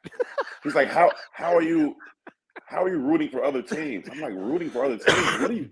What are you talking about? Like, you know what I mean? So it'd be interesting on Twitter for sure, man. But no, listen, that's a very passionate fan base out there in Washington. The Bears played out there this year and on a Thursday night, and going out there, it was a real passionate fan base. They were out there early tailgating. Everybody had their jerseys on during the game. I had family that was at the game, and so I came down from the press box sometime in the fourth quarter, and sat where my family was, and that fan base was raucous, man. My brother-in-law, he's had him a few drinks, so he's talking stuff. The Bears are whooping them, and I said, boy, they finna beat your ass in here. You better cool out, man. Like, they was we're in Chicago right now, Papa. Yeah, they was passionate. So, they definitely looking for a winner. And, if they can get hometown kid to come there and be their quarterback, especially one that has, this type of potential coming out of the draft, I'm sure that's what they want. And, I'm hoping that the Commanders are willing to put together a package that will suffice for Ryan Poles and go ahead and get that pick. What would your ideal package? Pause. Your ideal package. Your ideal trade package? What would that be for you, for the Bears to get for Washington to offer the Bears? Well, I think the Bears need, like they did last year, need a veteran proven player. Last year was that receiver. Or it was, he didn't do too bad. Right, and they did a pretty good job with that last year. I think the Washington Commanders could offer them a similar trade package this year in terms of giving them some interior defensive line help. Right? They got Deron Payne, they got Jonathan Allen. You know what I mean? Like move those guys as part of the package, and then also you want to get a second round pick back. You got to get a first rounder for next year. You know what I mean? At the least. So I would say, you send one of those D tackles, you send your second round pick, next year's first round pick, maybe next year's 2. Then that may be enough to entice Ryan Post to say, okay, that package of players and prospects along with Justin Fields, is better than me just drafting Caleb Williams. And so I get all the hype around, Caleb Williams, and I hope he reaches his full potential. I really do. So do I. But, people were talking, like he's this first ballot Hall of Famer. He's the second coming of Patrick Mahomes. Like, y'all didn't know Patrick Mahomes was Patrick Mahomes. How you know this kid is Patrick Mahomes? You know what I mean? It's like, come on. And so, I just think that, and even if you're right, the only 3 times, since I've been old enough to really follow the sport like that, where I thought there was a can't miss, surefire quarterback prospect coming out of the draft. It's Peyton Manning, Andrew Luck, and Deshaun Watson. That's the only 3 times I thought that about a player coming out in the draft. The Colts hit gold on that twice, right? They got Peyton Manning and Andrew Luck. Want to hear a real quick story, bro? My college Super Bowl in 20 years. My college quarterback coach, my college offensive coordinator, was with the Colts. So he went from Peyton Manning to, this is how crazy he was. He went from Peyton Manning to Andrew Luck, and then he went down to Tampa and was with Tom Brady. I'm like, Coach, Wow. You got to be kidding me, dude. Wow. You got to be kidding me. Wow. Maybe he the GOAT. He might be, dude. Clyde Christensen, he was a quarterback. He went to North Carolina. Yeah. Coach Christian, he used to talk like this out of the sides about, hey, Shawnee, he used to talk like this. And his roommate, my roommate my freshman year was some guy named Lawrence Taylor. I was like, get out of here, Coach. He's like, yeah. He goes, we didn't room much after that. He was a little too wow for me. I was like, I can't imagine that, Coach. That had to be interesting in and of itself. I can't imagine that one. Yeah. I agree with you on that, and people think because you want Justin that we're anti-Caleb, but I'm not. All right. I don't think you are either. I want him to be extremely successful. All right. I just feel from my experience and from what I see that Justin is the best guy to run this team. And again, it's no knock on Caleb. Okay. It isn't. I hope he becomes an all-pro. I hope he becomes a gold jacket wearer. I do. Me too. All right. Me too. The fact is, just because you're a gold jacket, stance on this. Yeah. Just because you're a gold jacket doesn't mean that you're going to be the best person for this to lead. And that's what I feel. I think Justin is the best person for this team. Talk to me about what you see that they need on offense. What do you think they need? What about the center position? What about another running back? What about another offensive guard? What do you think they need in order? Give me the top 3 things they need offensively, because they're almost set defensively. They're almost set. You bring one of them 3 techs, you bring Deron Payne in this $90-something million contract over here, man, drafted edge, man, defense is set. But offense, where do you think they need to go? Yeah, I think they need another dynamic weapon on the outside. Like, I think wide receiver is what they need the most. And that kid in Columbus fits the bill to a T. Now, you're talking about generational talent. I think he's the best player in this draft. So take the best player in the draft, right? And he's a need that you have. You put him out there on the same field with DJ Moore. I think by year 2, he becomes your best wide receiver. And now DJ's your second best wide receiver. Like, you got a real formidable wide receiver core right there. Now, maybe you can find, a friendly deal to bring back Mooney, and now he's strictly working out of the slot as your number 3, or you continue to develop Tyler Scott or whatever you're going to do at number 3. But you got Cole Kmet out there. You got a group of weapons that is hard to deal with. And you see all these teams that play late into the year, they've got multiple weapons, right? I know we talk about the Chiefs' weaponry or lack thereof, but they got, Patrick Mahomes. It's a different story. You know what I mean? They got the greatest tight end and the greatest quarterback, so it's a different situation. But to be able to have Marvin Harrison Jr. and DJ would be phenomenal. That being said, though, center is a really, really close second. They got to figure out this center position and have a legitimate starting caliber NFL center. Now, whether you do that via free agency or you do that in the draft, that's up to you. That's another concern that I have, too. Going back to the quarterback conversation, I don't want rookie center quarterback combination. I mean, sure they can grow and develop together, but that's going to take some time. It's going to take some losses. They're going to make some mistakes. They're going to miss some reads, some checks, some protections. And so I don't really want to see that combination with rookie center and rookie quarterback, but they need a center. So if they draft one, ideally, I would like to have a veteran quarterback back there with them. But wide receiver, center would be the 2 main needs that I see. They got to decide what they're going to do at left tackle. I know there's 2 really intriguing tackles early in the draft coming out. And they may want to go that route. I think they like Braxton Jones. Like, I think they still really like what he's able to bring. I think they still think he's still developing and has not yet reached his peak or hit his prime. I think he checks a lot of boxes for what they want to do in terms of his size, his length, his athleticism, his ability to get out on the edge. And so I think they still like the player that they have at left tackle. So I would be surprised to see them make a huge investment there in terms of, a top 10 pick. What about tight end? What about tight end? There's a lot of good prospects. Hey, if you go Marvin Harrison Jr. and you go Brock Bowers, I'm fine with that. You know what I mean? I'm cool with that too. There are some other prospects that you can get a little bit later. So yeah, they need to get another tight end as well. You didn't get quite the season that you were hoping to get out of Robert Tonyan this year. And so they could certainly go that route as well.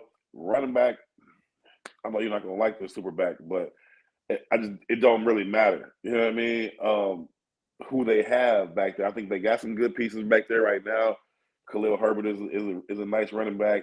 Roshan Johnson took advantage of the opportunities he had.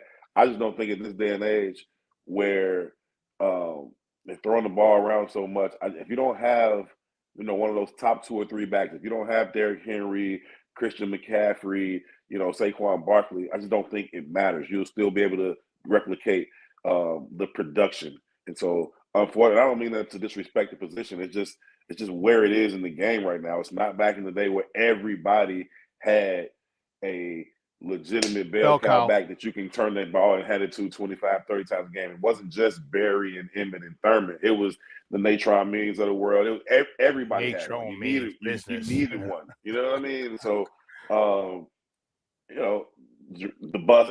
Everybody had one. And so, I just think that the league isn't that way anymore.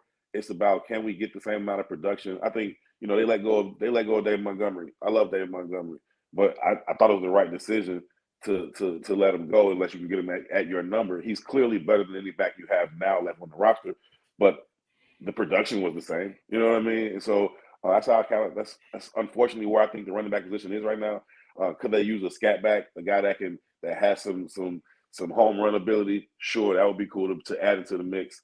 But other than that, I think whatever they do at running back, they'll be okay. So yeah, I view it wide receiver, center, tight end, and I like what they got on the interior. Right, like Nate Davis didn't have a great season, but they paid him. He's going to be there.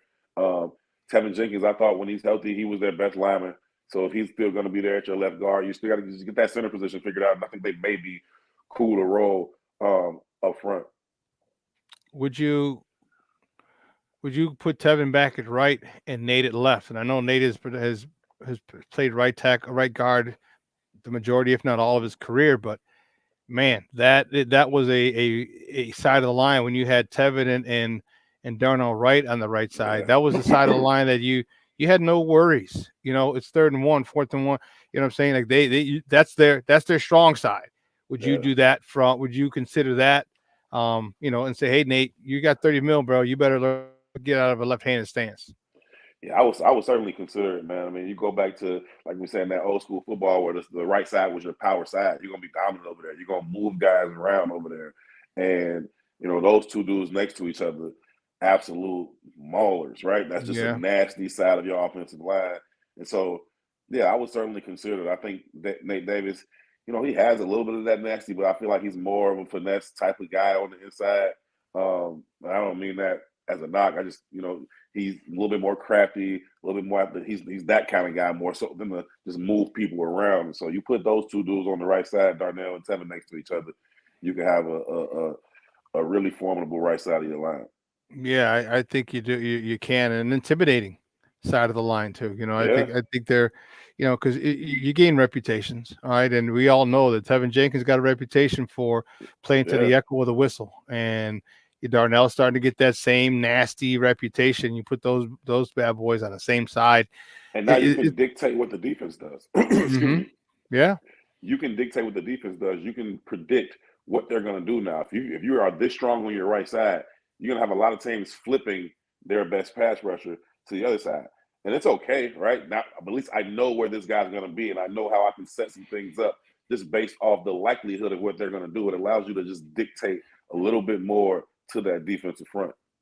Talk to me about Shane Waldron. How are you excited that he's coming, and if so, why? Yeah, I think you got to like his background and some of the people he's been around Bill Belichick and Pete Carroll. He's got some experience. He's been a play caller in this league for 3 years, which is something that the Bears have not. It's not the path they've gone most recently, most often, right? And get a guy Yep. who's been a play caller already, and so I think that has to add some value. And he's diverse in what he wants to do. It's not just this idea of, okay, this is my system, this is what we're going to do. Surely he has things that he likes to do. Surely he has the coaching tree that he comes from, but he also has an ability to tailor the game plan based on the roster that he has. And so I think I'm intrigued by what he's going to bring. Real pass heavy. Got to see how that's going to go in terms of having a little bit of balance and what that looks like in Chicago in December, January. Yeah, exactly. But other than that, I think I like the hire. Talk to me about the staff there or something. They assembled quite a nice little staff, and underneath, you got Joseph, the man who's the QB coach, and then you have the passing game coordinator. And talk to me about what all those offensive minds. Can it be too many chefs in the kitchen, or do you think they're going to be able to coexist well and get the best out of Justin or Justin? Yeah, no, I think I don't think it's too many cooks in the kitchen. I think a lot of people say that. I kind of view that as a bit of a cop out. Like what you're scared of, right? Let's get the best and brightest minds in the room. Let's sit down. Let's talk it out. And that's going to lead to some conflicts. That's going to lead to some challenging. That's going to lead to some arguments in that coach's room. But that's what that room is for, right? I think we should be doing this. You think we should be doing that? Well, let's talk about it. Let's figure it out. Now, at the end of the day, Flukes is going to have the final say. But everybody gets to present their ideas, and I think the more people that you can have in the room that are bright, that are passionate, that have done it before, there's a lot of experience that they've brought in terms of not only coaching experience, but guys who play. You bring Ike Hilliard into that room, and now he becomes a great voice for DJ Moore. Ike Hilliard was a good player in this league for a long time. Not top tier guy, but that second tier that's really good, knows the game. He's going to be able to communicate that to DJ, and he'd be a great resource for Marvin Harrison Jr. or whoever you bring in here to play wide receiver. So I like the fact that they brought guys with a lot of experience.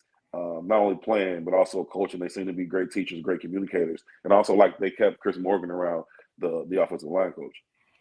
I do like the multiple offensive minds because if Shane Waldron, if Justin Fields has a 3,500-yard season or better, all right, he's most likely going to get a head coaching gig, which is fine.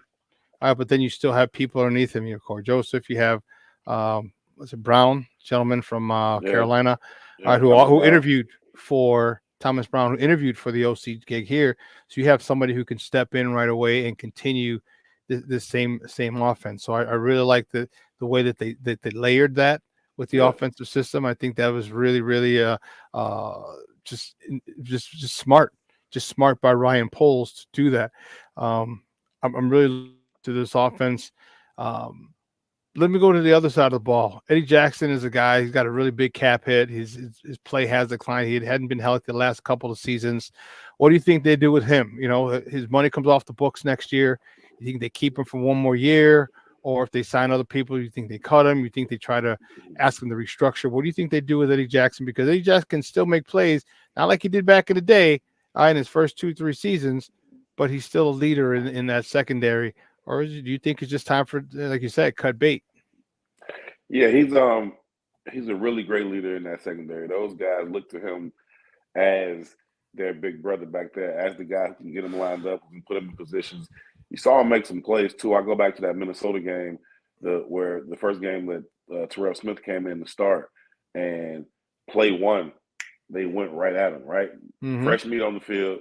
They went right at him on a deep ball, and Bojack, just as a savvy veteran, was able to get back there, get under that ball, and almost made a play on it to pick that ball off. Kind of caught it simultaneously with the wide receiver, but he wasn't even supposed to be there. They were in a completely different coverage. But his veteran savvy, his understanding told him to get back there, right? He knew they was going to go at him, and they did, and he was back there to make the play. So it was those types of things. Did a couple of those things throughout the year. His tackling was certainly suspect, especially down the stretch. You got to acknowledge that. He's never been a great tackler. That's not really his game. It's not really what he wants to do. But he's got to do better than he did a couple of times down the stretch. But I still think he's got the ability to make plays on the ball, and he's just a great veteran leader back there. So couldn't they find a way to restructure his deal to make it a little bit more cap friendly? Maybe they can do that. If not, then they may be trying to look to fill that position and say, hey guys, you had Big Bro long enough. It's time for y'all to step up. Jaquan, Kyler, you're going to bring Jalen back one way or the other.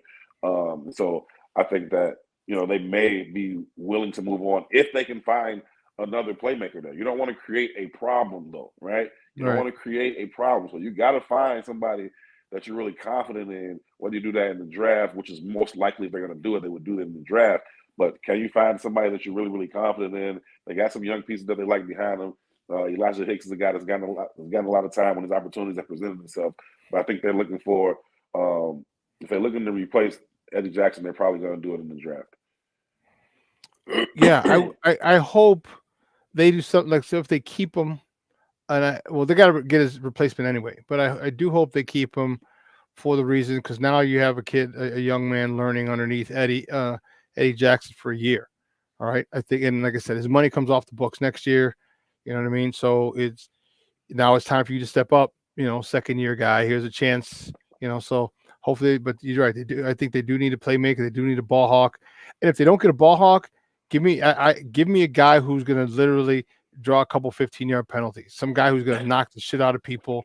You know what I mean? And because even though the game is softened a little bit, in their attempt to protect the players, I still think that still carries a lot of weight, especially if you're leading with a lot of shoulder to the ribs, shoulder to the, I think that still deters some receivers because you can get the 15-yard penalty, but if your man cracks a rib, that 15 yards is worth it. You know what I mean? So you can still be physical and affect the game. So if they don't get a playmaker, a guy who likes to pick the ball off, give me a guy who likes to knock some heads and crack some ribs, and I'm cool. Just give me a rib cracker. I think they need that. They need that ball hawk. I love those, hard hitting safeties too. Those guys in that, Steve Atwater, even like guys that been here like Tony Parrish. You know what I mean? That was just lay the wood like that. But I think they have that. I think that's what Jaquan brings you. He's down and around the box. He hits tight ends. He hits running backs. He's a high energy guy. He loves the physical nature of the game. I think they need a guy who can play that deep center field, right? You don't really want Jaquan playing deep center field too often. And the Bears play cover 3, a lot more than people think, right? You talk about this cover 2, they go single high a lot, and they get Jaquan down in that box. I think they need a guy who can, get sideline to sideline and play that deep center field role. So I think, having a guy that has that type of range and can make plays on the ball is what they need if they're going to move off of Eddie Jackson. But I don't know that they are. Hopefully they can, find a way to make it, mutually beneficial to bring him back for at least another year. Give me a couple of names that you'd like for them to grab. We know Marvin Harrison Jr. All right. Let's just say they make the trade with Washington. And you can't be Coach Ditka and Ricky Williams now. Don't make me laugh, folks. You make me cough. What other names? You didn't mention Brock Bowers. What about a receiver? Because it's a very big, very heavy receiver draft. You got Romeo Dunze. I know you got Neighbors, but you also got some other guys.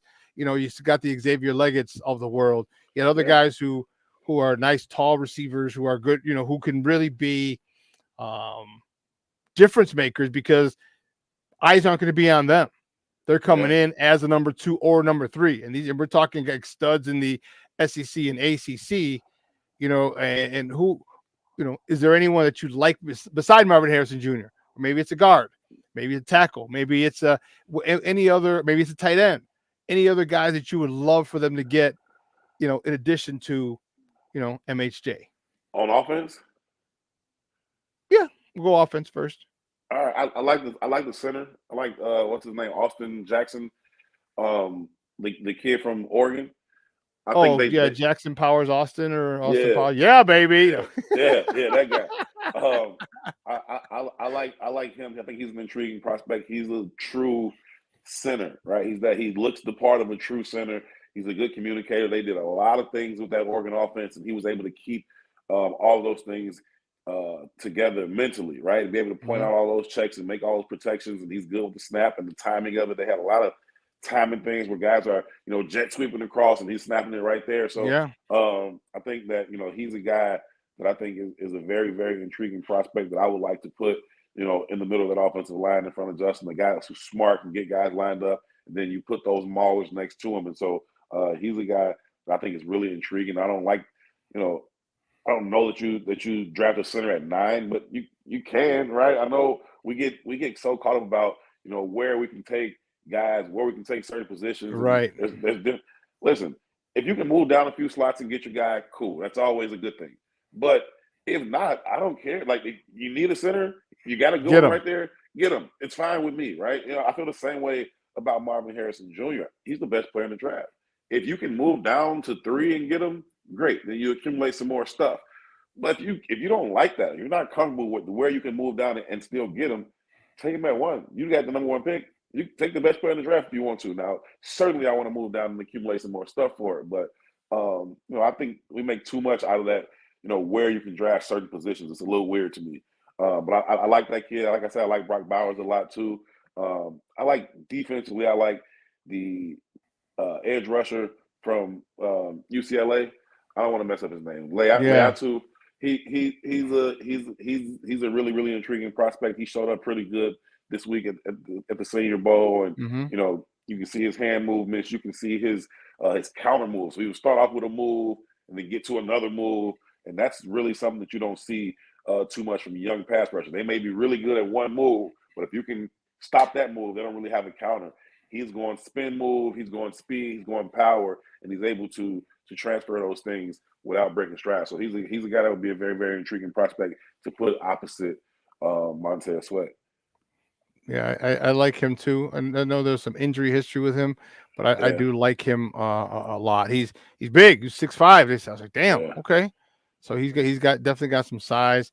I'm anxious to see how this plays out. And I know it's going to be a lot of just more jamokes for the next 2 months while we figure out. But when do you think this decision gets made? Do you think it goes to the draft? And I'm talking about the trade Justin or trade the number 1 pick, or do you think it happens after the combine? I mean, it can't happen this week. No news is allowed to happen during Super Bowl week. Everything is focused. It's all Super Bowl centric, which I get.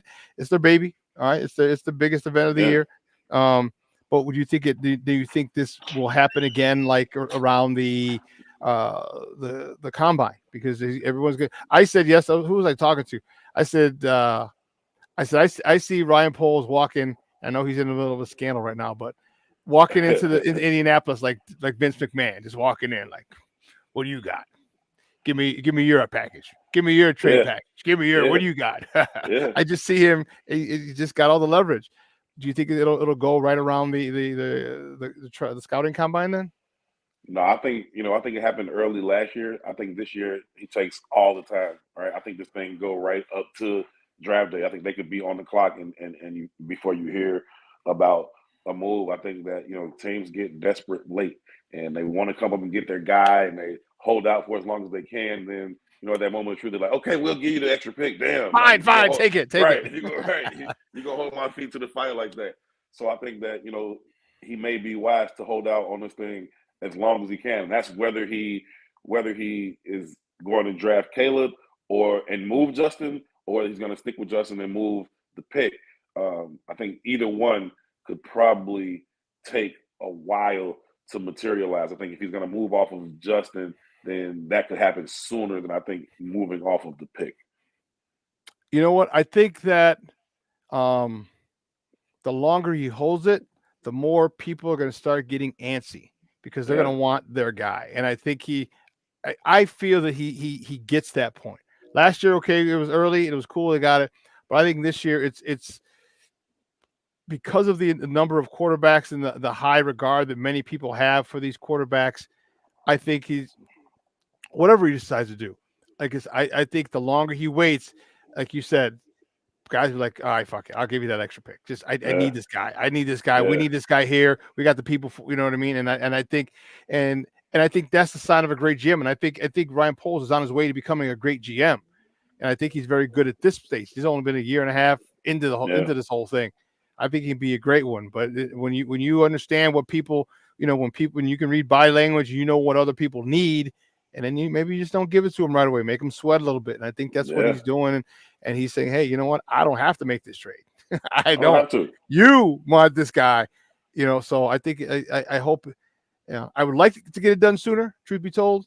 But if it goes up to when they're on the clock, I'm cool with it. Because I know one thing I do feel, though, Herb, I feel he's going to have a contingency plan. Like, okay, he'll talk to who's number 3? New England Patriots. Yeah. Yeah. So and I know their head coach like, we're not going to trade. Okay, I get it. All right, fine. But if there's a quarterback you want, and the Bears switch to number 2, I think there's a good chance for a double trade back. And I think he'll say, hey, listen, if this happens, we'll come to you and we'll work out a deal to go to 3. Give us, what I mean. I think he'll have those contingencies in place, and this could be one of the best things because, you understand how I feel about Justin because you feel pretty much the same way, dude. This trade, last year's number 1 pick could literally end up netting us 10 or 11 players. Yeah, and that's literally one side of the ball. You know what I mean? And it's first and second. It'll be first and second round players. We're not talking 3rd, 4th, 5th, 6th, 7th. This is literally first and second round players. 11 of your starting 22 is our first and second round players. That's how you build a team. That's how you build success. And those guys are for 4 years. Exactly. First year's for 5, fifth year option. That's how you build a team. And I just really love the way Ryan Poles is doing it, man. And I love the fact that he understands he's got leverage. I love the fact that he's going to make people sweat.